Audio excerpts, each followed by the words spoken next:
Do it again. What is up? It is me. It is I.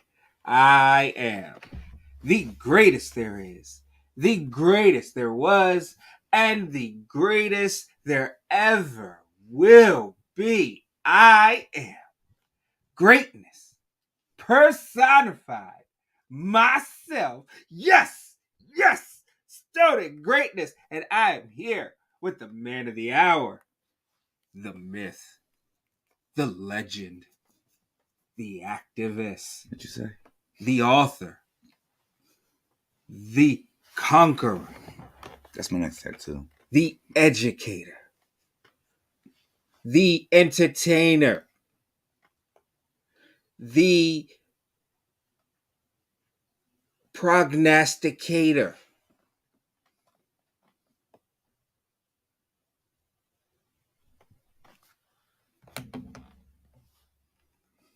the That's probinator. Oh wait, Yes. Mm-hmm. the procreator. He can do that too. So show some respect and bend the knee. Because they come from all across the world to see the man who wears the crown Oh that hangs 2 inches from the ground. yeah. Yeah. He is your king. He is my king. He is King Kevyn. Thank you. That was, need I say, a very, very interesting introduction, and As I thank you. always. And I thank you. Yes. So thank you guys so much for joining us for another great episode of the GreatMines Show. Excited to be back with, I want to say, a break from Drag Race, but not really a break from Drag Race because, RuPaul can't stay out of our lives for so long. Mm-hmm. So before we get started, make sure you like, comment, subscribe, hit the notification bell so you get notification every time we're getting ready to go live. Yeah. And let's get into, do you want to do our conversation first, or do you want to jump into Drag Race?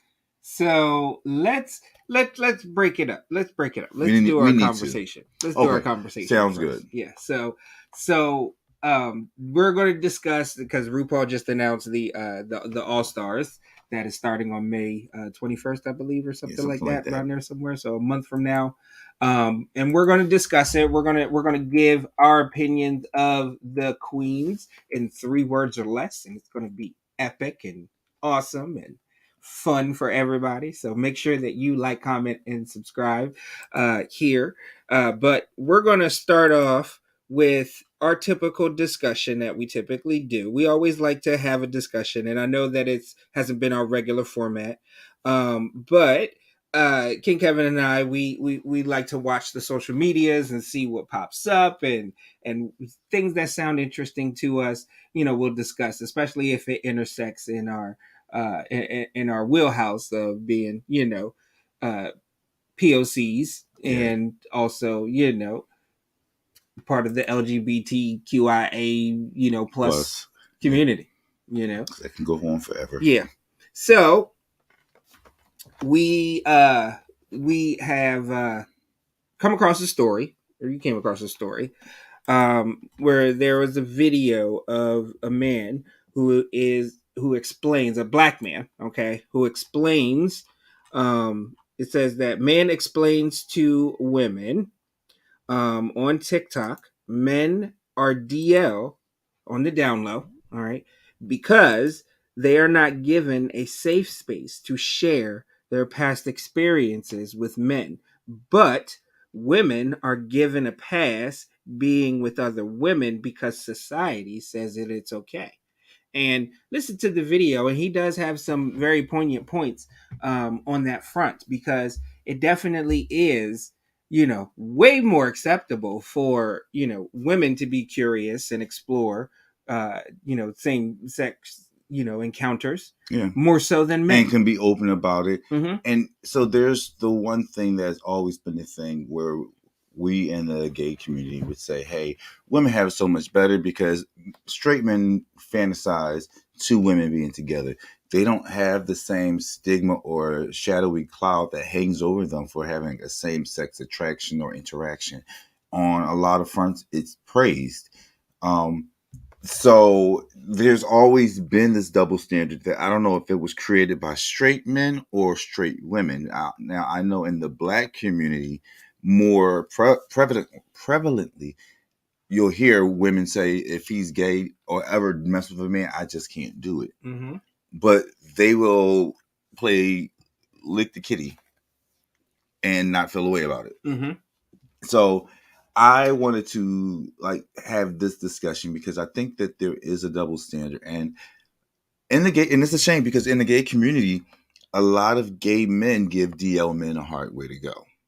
In the straight community, And vice a versa. lot of, well, just in the vein of this conversation, Mhm. where the point I'm making, in the straight community, a lot of women or straight women give DL men a hard way to go. In terms of like acceptance, it's kind of like they're forced into the space, the genuine, the real DL men. I'm not talking about the gay boys who use the moniker of DL because they want to be discreet. It's a Right. different thing. It's not the same. They are not synonymous. Right. Being discreet and being DL are two different things. And I would say that it's DL and also genuinely bisexual Yes. black men. Yes. You know, it is very, hard for, genuine bisexual black men like myself to operate, because it is very hard, because women just see that you are, especially black women, they just see that you like guys. Right. They can't get over the fact that you've been with a guy. And I'm like, we have that in common. So, what I don't understand. It's not like I don't know how to please a woman either, because my first experience was with a woman, So, hey, let's see. Like, I would think that it would be, and speaking from, bisexual men's perspective, I was always intrigued by the girls who did and who were open about, being, about their fluidity as far as sexually is concerned. I was more attracted to them than the girls who were very firmly and vocally more rigid with their sexuality and stuff like that, because I could have more fun with the more fluid girls. You know what I mean? And they would be open to my fluidity, So I think that if everyone understands, for one thing, and it goes back to what I'm always saying, is that we need to understand and respect that sexuality is not a, like a cubbyhole system, Right. where you fit over here if you're straight, or you go in there if you're gay, or if you go in here if you're lesbian. It's a fluid spectrum. And I think that if we come to grips and accept that it's a fluid spectrum, and that depending upon the certain connection that you have with a human being, all right, you could be anywhere on that spectrum. It doesn't matter who you are. You could be the straightest of the straightest guys, right? If you meet a man who is pretty enough, who establishes that genuine connection, I think that's with the other you issue enough, too, though, because we created a society where men aren't allowed to express, "Hey, bro, you're a handsome guy," or "I like those," or it's always. I'm not saying never. I would say more I'm not so gonna in say the black never, community, right? Because white guys don't have a problem with complimenting another white guy. Heck, Asians compliment each other. Mexicans compliment each other. They don't have any issues. It's just African American men cannot stomach the idea, and I don't want to say of it's recognizing only another man's beauty. and it's just the society that we've grown in. I was watching. Have you ever seen a Miss Pat show? Mm-hmm. There's an episode where Miss Pat's husband Terry is sitting in the car with his father, trying to get him to go to counseling. And he said, "I'm not going to go to counseling." If you haven't seen this, spoiler. But he said, "I'm not going to go to counseling because if," and excuse how graphic the statement is going to be, "I'm going to try to clean up as much as possible." But he said, "It is a known fact that men who go to counseling lick kitty cat." And Terry's looking like, "What? What in the world? First off, what's wrong with that? Second off, what do you mean?" He said, "No, it's a setup." As if I go to counseling, I'm gonna end up crying. I'm gonna end up licking cootie cat, and we all know that if you lick cootie cat, you lick the booty. And if you lick the booty, then you're gonna suck the, and then kind of like cut them off. There is a mindset, and this is an older black man of people who feel like, again, I'm just talking about how society sets us up on that level. I'm not saying that that's fact, because that's never been my issue, but it's the simple fact that there are people who have some really weird belief systems about what a black man should do and should be. And I want to know what stigmatized people, because there has to be some sort of trauma, some sort of, Maybe. you know what I mean, that Sometimes has it's not trauma. that has Sometimes this. it's teaching. Granted, Like, people teach their family or their children or whoever certain ways. Granted, but teaching can only go but so far. You know what I mean? Now, teaching can have one or two things. You can either use it to instill fear, and you know what I mean, and fear breeds hatred and Right. everything else like that. Right. Or you use it, or you basically promote curiosity. You know, now healthy cultivation of that curiosity is paramount to not raising a total douchebag, you know. Good luck with that. Because if like if you stigmatize them to make it seem like your feelings are not natural when all feelings are natural, and that's a whole conversation to explore in itself. yeah.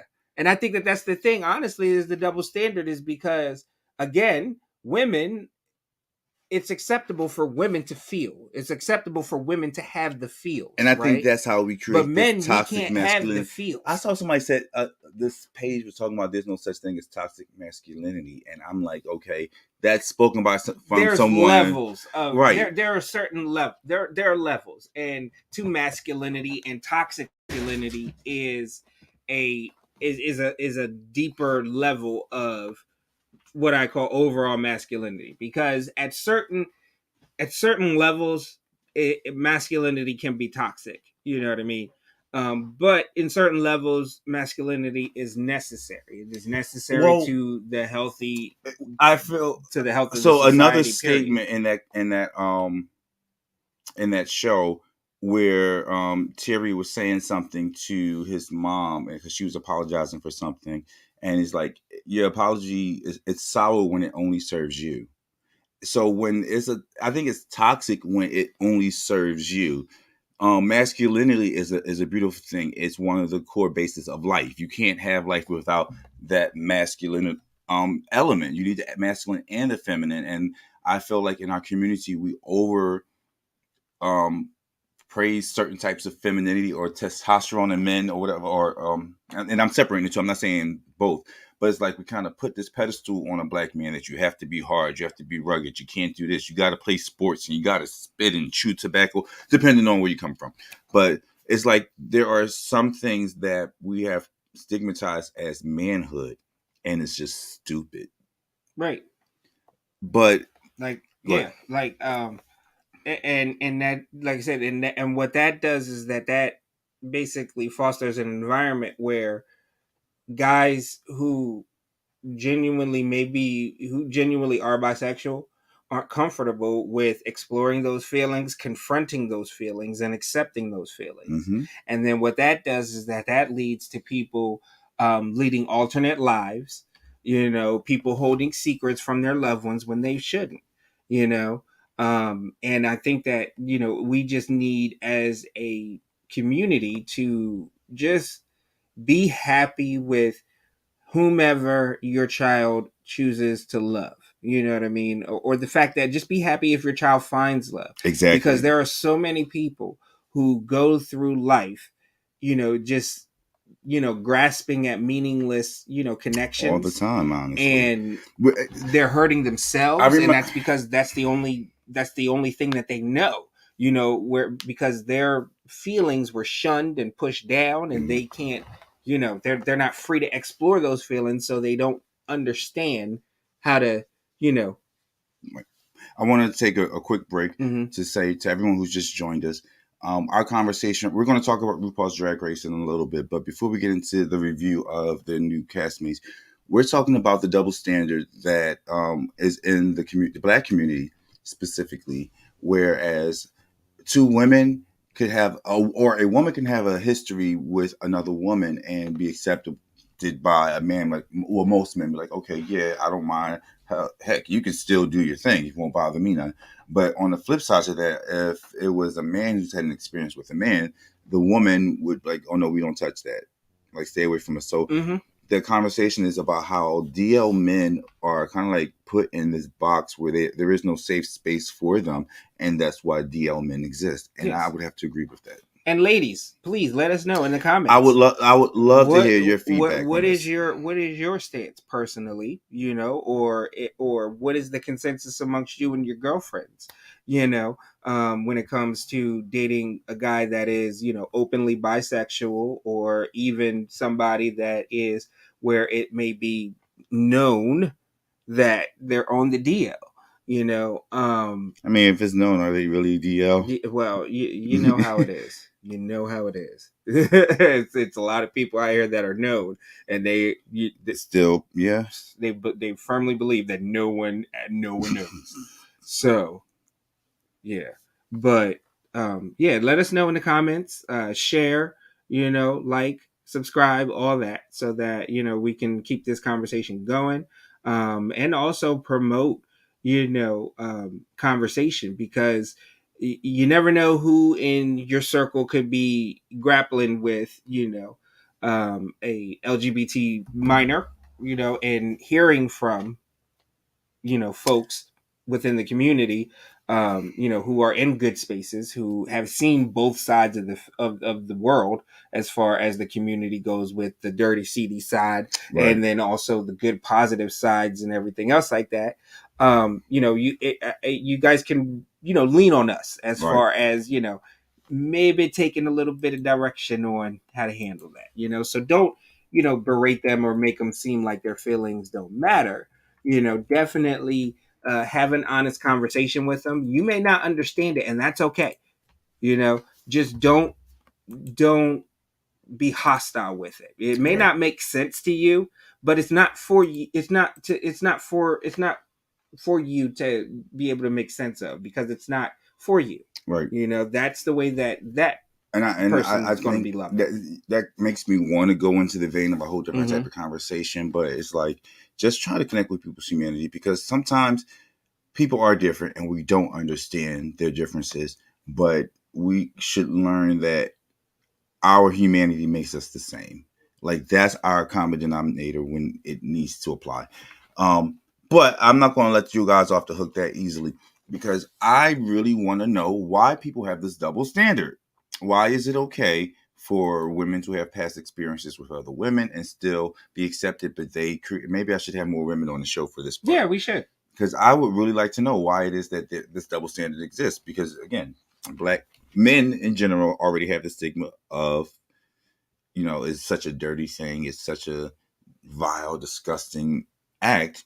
When it's women, it's acceptable. Yeah. So I would love for you guys to give your opinions in the comments, please. Right. And I happen to know for a fact that I don't understand that straight women do like indulge, especially ones with friends that are with male friends that are a part of the LGBT community.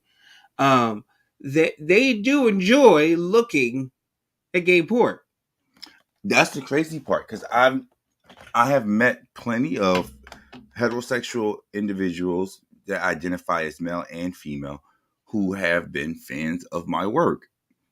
And I'm a gay entertainer. So it's like, on some level, it's acceptable, but I think it's the same thing with like, oh, I have a gay best friend, or my brother was gay, my coworkers are gay. I don't have a problem with them when it's their child. It's like, oh no, you can't be gay. It's like, I can watch you guys from a distance. I can admire it on screen, but if it's in my personal space, oh my gosh, it's so gross. Right. And I'm not even talking on that level about sex itself, but just being around gay people or having a child who identifies as homosexual, lesbian, trans, non-binary, any of the above. It's always okay until it hits home. It's sort of the point. Right. But why? Now, and see, this is my thing now. And I'll tell you what, especially, black women, white women, other women are more likely to give, a bisexual man another a shot and stuff like that. But y'all are missing out. Y'all are missing out because I know for a fact I'm not. There are many, many reasons why I am Stoney Greatness. All right. And that certainly is one of them. Okay. So it's like you're missing out. Like that's what I'm saying. It's because I'm gonna leave you talking in tongues with with your head spinning, your wig crooked. I was about to cringe, but I remember last week we said we was going to get back to the After Dark type show soon. Yeah. So so I just went on Facebook. Like hold on. I just went on Facebook and I just went down my list and I started sending this to a little bit. Everybody might be popping in, so I get a little funny about like certain conversations because like some of the church people may be involved, but y'all have sex too. Yeah. So I'm not gonna sit here. If y'all know me, y'all know I'm crazy. Exactly. So it don't matter. So what I'm saying is y'all need to stop being picky because for one thing, right? If you mess with like bisexual men, tend to be a little bit more successful than the average straight guy. Okay, they're gonna be way more adventurous. Yeah. That's hard to say because some people, straight people, get into some stuff like gay people. We just get into so much, but like there's a lot of straight people who like to explore. Yeah, there's swingers clubs all through up in Philly and stuff like that. Yeah, no, and that's all great. But what I'm saying is like there are people out there who fancy themselves as freaks, but this right there is, oh no. And I'm like, then how are you a freak? Because like sex is not just sex. Just doesn't happen between male and a female. You know what I mean? There are all different forms of sex. And you are like, and the thing about life is that, and sex is that life is definitely a pleasure that you need to enjoy in life. That you need to find some way to enjoy in life, even if you don't like having sex with other people. Buy toys. You know what I mean? Do things like unless of course you choose to be celibate. And and if you choose to, and that's something, and we support that too. Support asexual folks all the time. Exactly, they exist as well, and we respect you. But if you indulge in sex, then I feel as though you need to because of the fact that when it comes to sex, unless you're a woman, which is the crazy thing, is that you're going to lose it eventually. You're going to lose it. You're going to lose it. Yes, there are pills and everything else like that kind of can keep the furnace burning, but eventually the furnace is going to burn out naturally.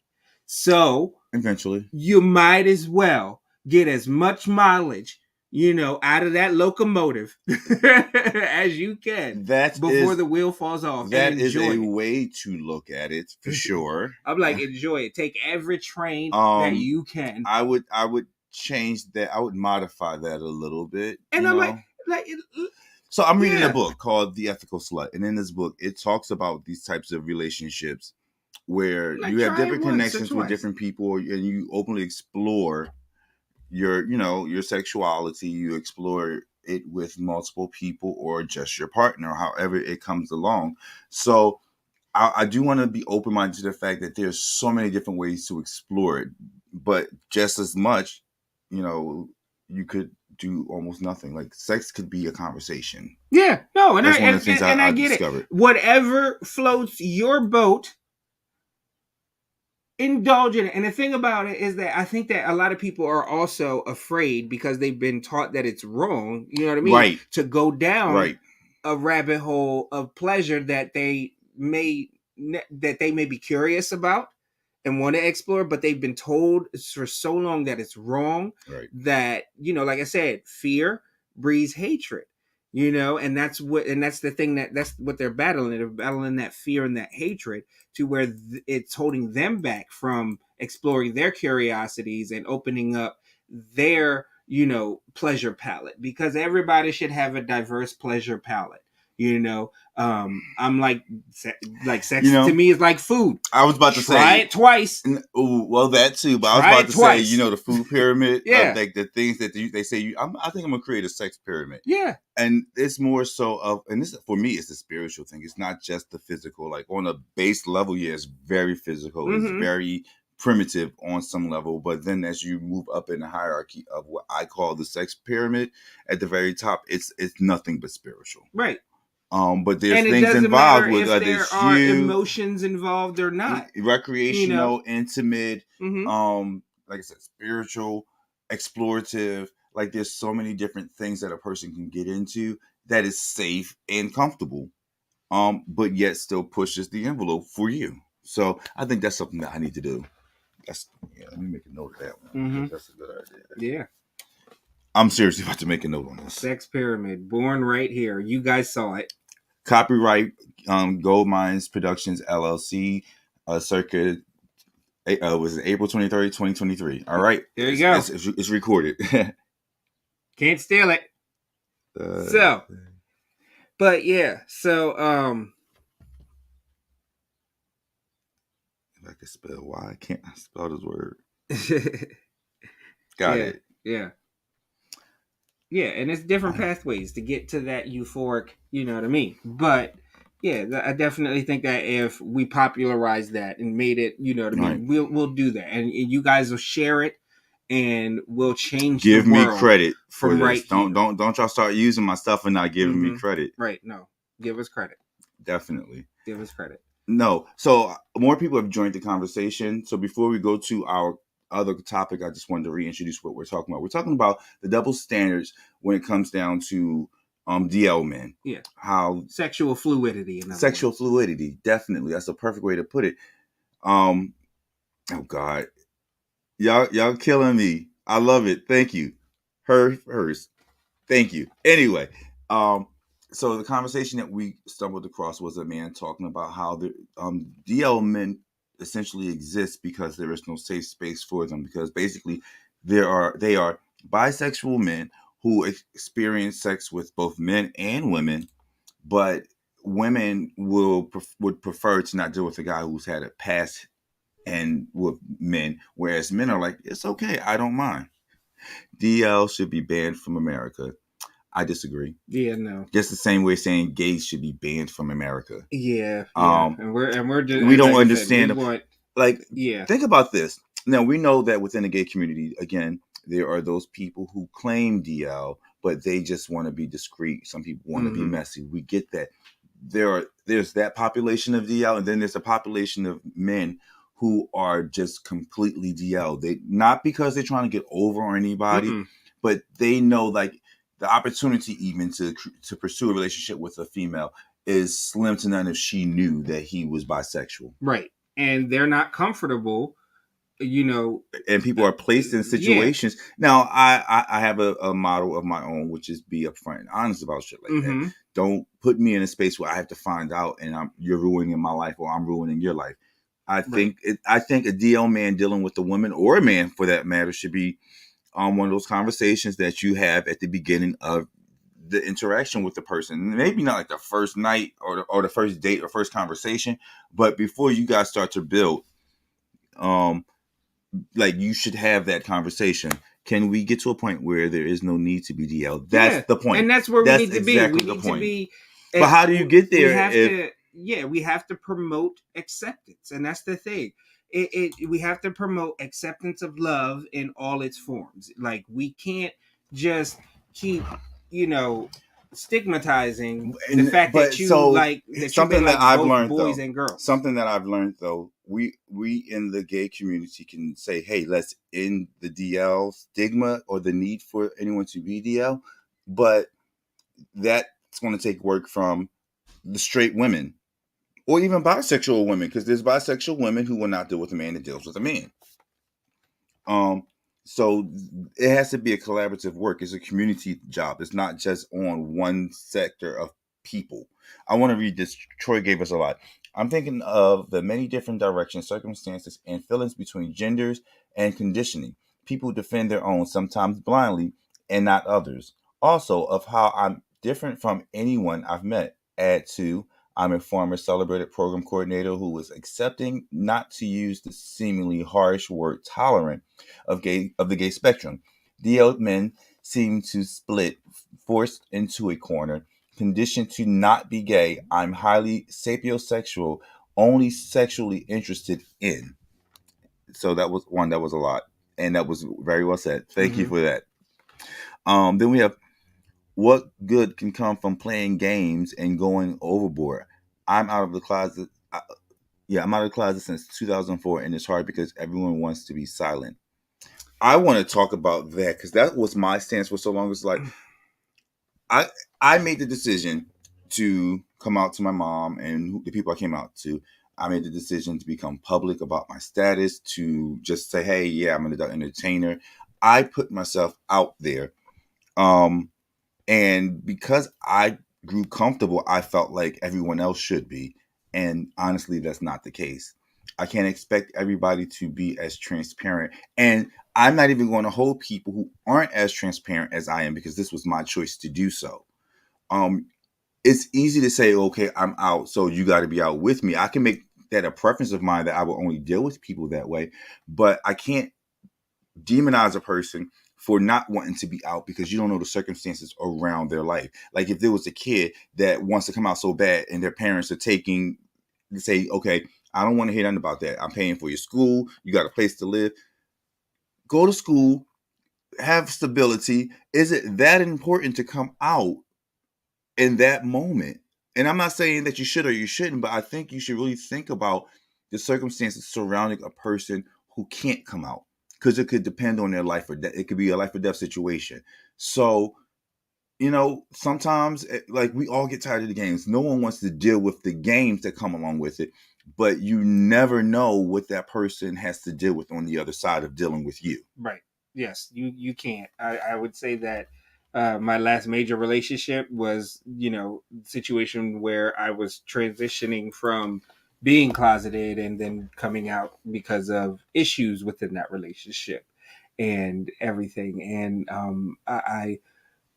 my ex totally respected my desire to not want to come out, even though my ex was out, and everything, and he made it clear to everyone within his circle that I wasn't out and that we need to keep it that way. You know what I mean?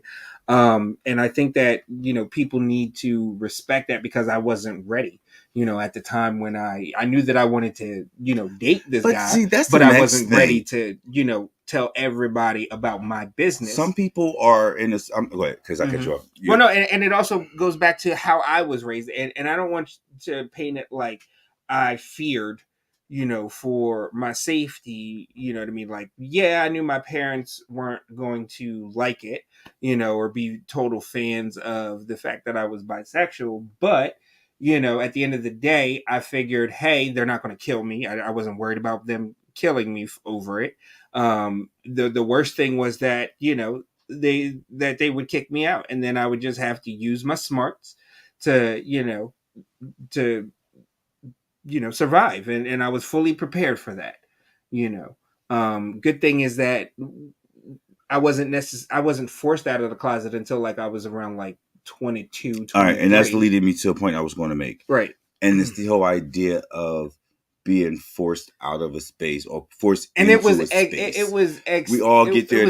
Extenuating circumstances. When I say forced, like I was forced because of the fact that there was a domestic dispute between me and my ex, which resulted in me going to jail, and thusly my parents bailing me out.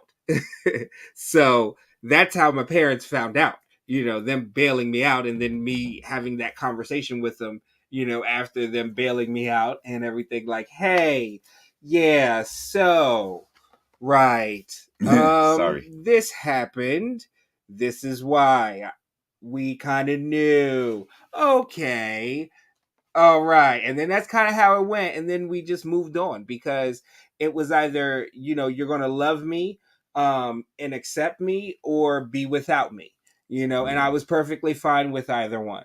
And, I don't think that, I think that every situation is different. Like, you got to manage your come out how what is best for you. Exactly.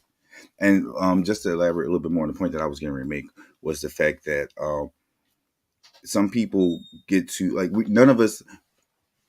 Well, I don't say none of us because some people's families were extremely supportive and like they helped them transition from not being out to being out if it was ever a thing to need to be out.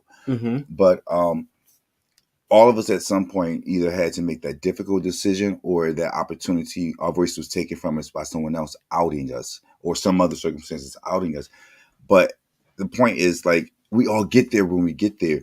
And unfortunately, some people never get there because, again, society creates a world where we're not allowed to be open and honest.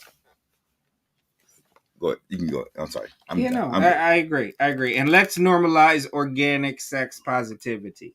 Let's like definitely that was do magic that. the way this popped up. Because, yeah, like sex and like we need to stop trying to, police people having de-evolve. sex. Like, no, to me, it's a de-evolution. It is, but it's the fact that people are trying to police what other people do with their bodies. Right, exactly. We've evolved, and people get mad when we use the evolve word. Yes, we evolved to the point where we are today. And one of the benefits, I love this comment that's up right now, is that we evolved the ability to have sex for pleasure. There are very few animals on this planet. There are very few living organisms on this planet that have sex for pleasure. All right. And we're co-opting it, and co-opting that evolutionary gift, you know what I mean? To, try to, regulate and say, nope, you only need to do it. Well, it's time to procreate. Yeah. The only reason to do it.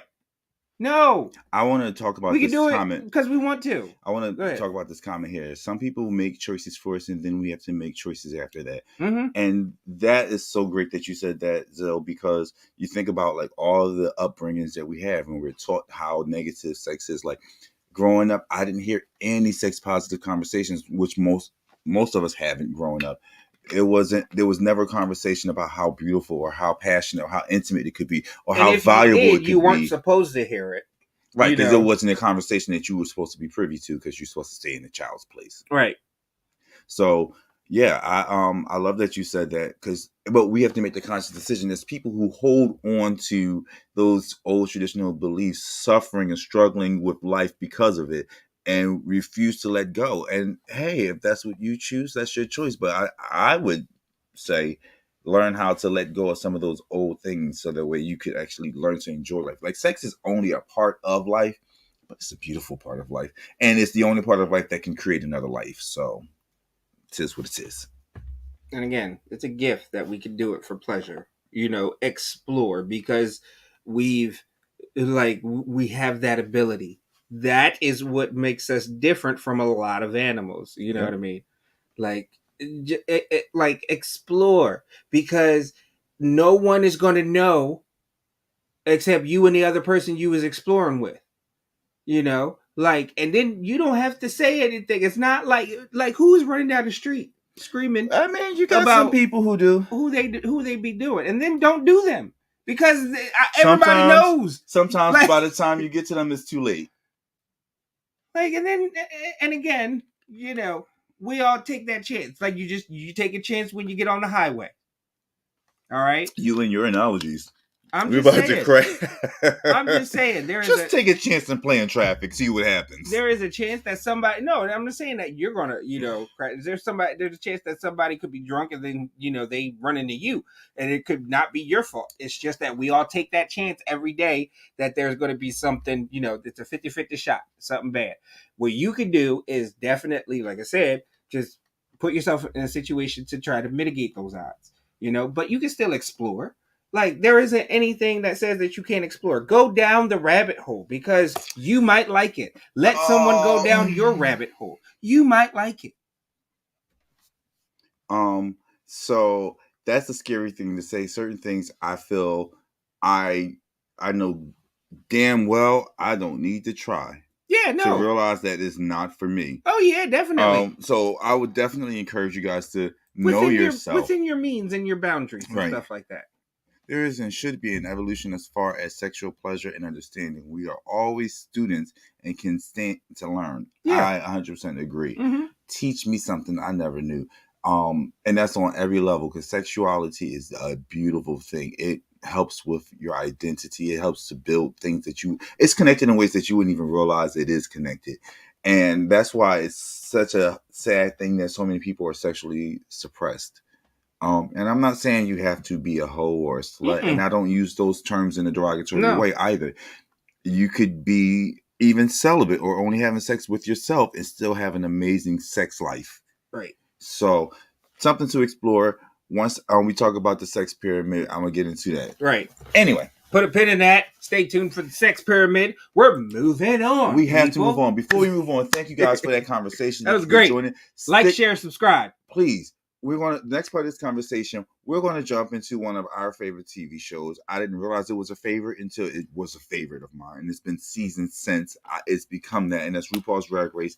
And we just got finished with season 15. Yes. A wonderful finale. Congratulations to Sasha Colby, the new drag superstar of season 15. Yes. And not even a day later did RuPaul Drag Race announce All Stars 8. Yes. So what we're going to do is we're going to splice this conversation into our show today, talking about the new girls of All Star season 8. So before we talk about the cast, overall opinion, not excited. Meh. I think that there could be a clear top 3 in my opinion already. Yeah. But it is what it is. Yeah, and we'll see. So because let's be real, Kylie Sonique Love, when she was announced for her All-Star season, All-Star 6, I was like, okay, all right. She look pretty now, especially now that she's transitioned fully and everything. Mm-hmm. But meh, it was meh. And she competed against some very solid queens on that All-Star season and beat them. So, it's one of those situations. I feel like we're in that Kylie Sonique Love situation where we have to let the season play out, a little bit. But I get what you're saying, Kyng. It is definitely a meh. It is. All right. Someone else said, I'm underwhelmed by this cast. So let me say this. Mm-hmm. When I watched, I want to say this season and maybe season 14 and 15 of Drag Race, in the very first day of the workroom when you get introduced to the girls, I was feeling the same way. It's like I want to see something super special. And there were certain girls who stood out, but overall, I wanted more. This cast, I feel like overall is lackluster for me. Yeah. Half of them are girls that got sent home in their first episode of the season. So, it's already not exciting. Definitely, for me. We're getting the vibe of a redemption season. This is definitely All Stars redemption instead of All Stars flexing. Like we've had in the past. Yeah, and I want to read this. I love when the cast isn't full of the typical girls. We get a chance to get to know these girls in a new, different level, and that's giving them a chance. Yeah.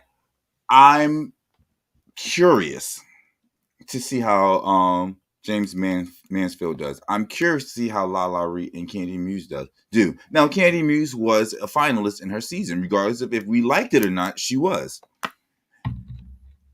She's back, and according to her, she was number 2 in terms of runner-up. Technically, on the show, she was number 2, but in America's hearts, we all know Rose and Gottmik finished ahead of her on that season. I just never saw it that way for her. And it's kind of mean, and I don't mean it to be mean. This cast, let me put it up first. This cast is full of people who either stayed longer than they were supposed to, or fun girls, but not all stars. All right. Right. So that was my point, because they're not all like, if you got sent home on your first episode, this is a redemption round. It's a redemption. This is not an all-star season where you got people who you don't even really know. You don't know what they have to offer. And to me, Alexis Michelle, she finished 5th on her season. She's all-star caliber. Did I want to and we'll get into it, because what we're going to do we're going to go over the cast. We're going to go over the cast, and we're going to give our opinions in 3 words or less. 3 words or less. Okay? Yeah, because we want to keep the show moving. Yeah. So, starting off with Alexis Michelle. All right, from season 9. She finished 5th on season 9. All right. What are your 3 words? Who ordered this? Well, my 3 words is she's got it. I think she's got it. Who ordered this? This is all I gotta say. Next we have Darian Lake from season 6. All right, definite all-star caliber drag queen here. All right, and my 3 words is looks absolutely gorgeous. And my 3 words is she lost it. The weight, that is. Yes, she lost some weight, so she lost it. She did lose her season 2. So then we have Heidi in Closet, season 12's Miss Congeniality winner. Mm-hmm. All right. And my 3 words are actually interesting competitor. And my 3 words are what's gappening, girl? Somebody said Heidi who? Heidi in Closet. After that, we have James Mansfield from season 9, who was eliminated first. Mm-hmm. All right. And I have for my 3 words, most improved queen. My 3 words are, girl, you tried. I think James looks great compared to the last time we saw James Mansfield. So, And then we have Jessica Wilde from season 2. Uh-huh. That was legendary. Go ahead. Oh, goodness. So I have my 3 words is overdue all-star appearance. My 3 words is bitch, you slay. And next we have from Canada's Drag Race season 1 and also RuPaul's Drag Race UK versus the world, we have Canadian Queen Jimbo. All right. My 3 words, excited to see. My 3 words, in the bag. Next we have Kahana Montrese. Kahana Montrese, whatever. From season Daughter 11. of Coco Montrese, season 11, went home first. All right. And my 3 words, who ordered this? My 3 words is who is she? Oh, hey, that's a match. That's a match. Yeah. So next we have Candy Muse from season 13, the runner-up. My 3 words, send it back. My 3 words, mom, cover your ears. Ghetto as fuck. Not really a match, but No, not a match. Then we have also from season 13. Wait. Where's your 3 words at, Margaret? Jimbo is literally the only winner. She's going to sweep through this competition. And then she says, my 3 words is, but then what? What's this? Just like her mama. LOL. That's Candy, not Candy Muse. Candy meh. Candy meh. I love it. Yeah, nope. We don't need Dominican Cookie Monster here. Zill, you just gave Candy her new name for the rest of the season. Candy meh. Candy meh. AKA the Dominican Cookie Monster. After Candy, we have La Ree from season 13. And she was Miss Congeniality. Yes. And who ordered this? I'm trying to think of 3 words for her. Think I'll pass. Yeah. Oh, I think I'll pass. Match. Hey, we'll take it. All right. Next we have, and I want to hear what you got to say about this one. Monica Beverly Hills from season 5. Who ordered this? Wait. I'm trying to keep up with y'all. Yes, Margaret, that was the perfect 3 words for La Ree. Paper bag couture. And that's why she's on All Stars. But whatever. Return to sender for Lala. All right, no, we're on Monica Beverly Hills from season 5. Yes. Who ordered this? I'm trying to think of how to say this. Money back, please. Money back, please. Match. Yeah. Match. There we go. Now, Mrs. Kasha Davis from season 7. Season 7. First off, Wait, congratulations. Monica is who is that? Who is that? Match. Yeah. With Miss Kasha Davis, first off, congratulations on being 7 years sober. Yeah. Hope you continue that. I congratulate anybody who chooses to be sober and everything. I indulge. That's good for me. Being sober is good for you. Mm-hmm. Hey, I'm all for it. Complete support. Respect you. You know, you look great compared to the last time we saw you. You look great. But I do have to say, who ordered this? She's too old. And this is not being ageist. Okay, maybe it is. I'm sorry. Don't mean to be. I'm like a few years younger than you, so. Wait, what?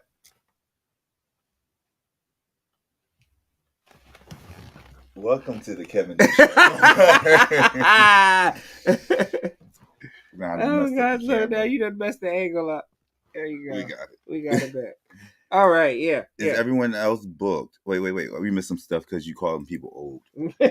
They should call this season Jimbo and Friends, like the Sasha Kobe meet and greet. Oh goodness. So honestly, well, we'll get into if everyone's booked after we get done. We're almost done with this list. Mm-hmm. After Miss Kasha Davis, we have Nasia Lopez from season 8. Yes.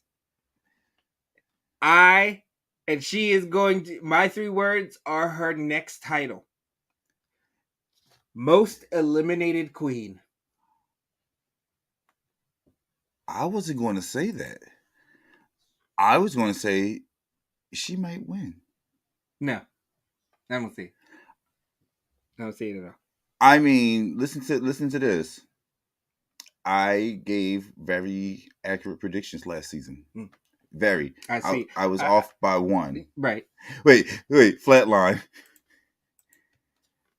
So the reason why I think she might win is because she needs it. She needs a win. Nasia, you need a win. She gotta win. She's the host at Roscoe's. She's doing well. You just think about how things are set up, and I think she's set up to win. Is she going to be the winner? I'm not making that prediction yet, but I think that she could be the top 4. I could my top 3 right now that I could just give right out of the gate. Jimbo, Heidi, and Darian. Jimbo, Heidi, Darian. I don't know, cause let me get back up here. Let me make sure I get these names. I'm expecting Jessica Wilde to do something. Alexis Michelle could. I think Alexis Michelle could do something. Alexis Michelle is actually a very good girl, a good queen. So she might. She could. She might do something. Yeah. But like, all right, I'll do my top 5 then. So it'll be Jimbo, Darian Lake, Heidi in the Closet, Alexis Michelle, and I'm gonna give it to Nasia Lopez. Although Jessica Wilde might steal that too, because Jessica Wilde could easily. Yeah. Still that one. So again, it's gonna be so when you think about it, it's not that bad of a season. You got we gotta let it play out. That's what I was saying. We just gotta let it play out, and see what happens. Because I need to see what Kahana, what Kasha, what Monica, and what James Mansfield is bringing. Mm-hmm. I'm sorry, Lala Reed, you're just there. Could you imagine if you end up being one of the queens who get eliminated first, and you was one of the queens that got eliminated first in their season? Oh gosh, it would just I would quit. Princess Poppy, quit drag immediately. Man.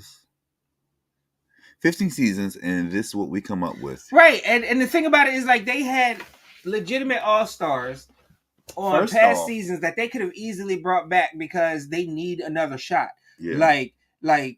Like Nina Flowers needs another shot. Well, I like this. Maybe an all-stars every other season. Like, I understand like the franchise, but like it's a bit much. Yeah. Mm-hmm. Especially because literally we're at the finale of season 15 and we're introducing the cast of All Stars 8. It's a lot going on. Right. Although we missed a little bit of season 15 due to that horrible reality show that nobody ordered. Yeah. Who ordered that? Right. You said, yeah, it's too close. Like, you don't get a chance. Because my next thing is, how do you really give I mean, Sasha's going to always receive her roses, but you don't give that group of queens a chance to really live in their spotlight before. The way I said spotlight, their spotlight before they get a chance, or before the other already stars take the shine, because everybody's going to be talking about them now. Yeah. Was Start very first. much I don't know, because I don't, well, again, All Winners was different, because I don't think that's a that different Jinx franchise. Monsoon took anything away from Willow Pill's, shine. Like, I think Willow had a reign that was phenomenal. Who won All Stars before that? Was that the tie before All Stars 7? All Stars 5 was the tie? Or no, Kylie Sonique won, and that didn't take away from Simone's reign at all. True. I mean, but I'm thinking more of like the other girls that and Willow had to compete with 2 additional crowns. Yeah, because she had to deal with All Stars, All Winners. No. Well, there were 2 crowns. Queen of All given. Queens, and she already didn't have hers. Yeah. And then giving the crown to Sasha. So, yeah. So, Willow, damn. Poor Willow. Willow did amazing. They need space. I agree, they need to space it out. Yeah. So, listen. We're at the last portion of our show. Hey, can you do me a favor? Can you reach up there and grab me that book? Book, you say? Yes, the book. For me, the meat of the show in any version is in discovering and learning from life experiences, struggles, accomplishments. Redemption is okay. We got a book coming in, sir. Successful first attempts are mere dessert. What is this? That is just floating into the screen all magically. Oh, it's my book. Oh, where that book come you from? Say? Yes, I say book. So listen, guys, do me a favor. Right here, go down to the link, and he loves pointing at the link. Yeah, I love pointing at the link. But anyway, everyone comes if you haven't already brought a copy of A Life of Lust, Memoirs of the Porn Star, please do us all a favor and purchase a copy. Where is the Audible? There is no audio version of the book. There's an e-version, but not an audio version. Look, all right, we're working on the audio book, okay? Morgan Freeman is expensive, folks.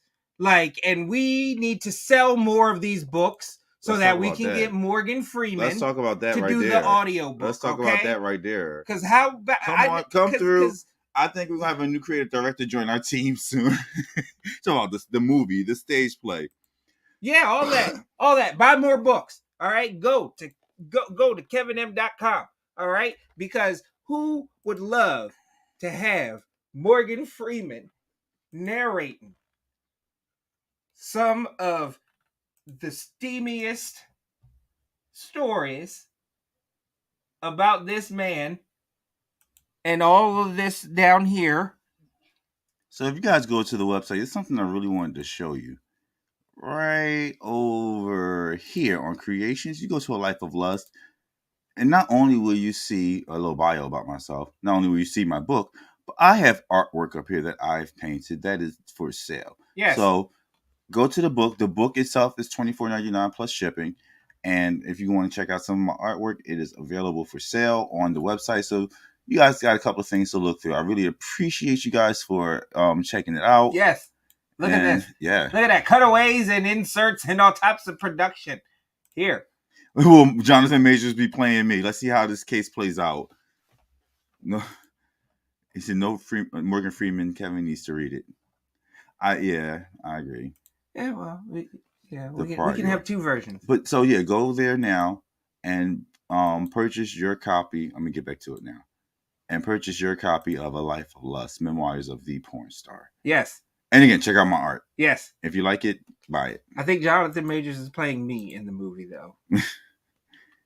Call me when you need another model for your artwork. Got you. All right, y'all. Our time is up. We thank you so much for joining us today on the show. Make sure, once again, you like, comment, and subscribe.